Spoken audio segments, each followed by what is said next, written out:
The guard is moving in. There's some fighting. I see several guardsmen using their rifles as clubs, hitting the demonstrators. Wow. That was the scene outside the 1968 Democratic National Convention here in Chicago when anti-Vietnam War protesters marched in the streets. Over half a century later, Democrats gathering here in the Windy City are dealing with protests again, this time over the war in Gaza. Lilia Luciano joins us now. Lilia, you've been out there all day. Tell us what the status is of the protests. Were they as large as they were expected to be? And what should we expect throughout the rest of the week? Well, Nancy, very different from the 1968 protests so far. Today's protests have been very peaceful. There was a massive gathering, thousands of people.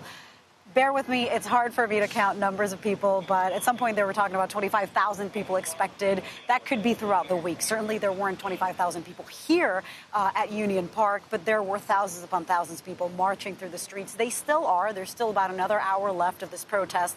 Everything we saw was a very organized protest. Police here in Chicago trained with federal agencies on de-escalation, on making sure that there weren't violent clashes. We've heard from the mayor, we've heard from other city leaders, we've heard from the Secret Service leader here in Chicago, all saying, look, police here in Chicago are making sure that they respect people's First Amendment rights, but they will not tolerate vandalism or violence. We have not seen any of that so far, but there are other protests planned out throughout the week, including one tomorrow at the Israeli consulate, which authorities are keeping a close eye on. There are protests and protesters here calling for abortion rights, for the rights of immigrants, for the rights of the LGBTQ community, and of course, the most massive showing has been to end the war in Gaza, and they're also calling for the U.S. to impose an arms embargo immediately on Israel.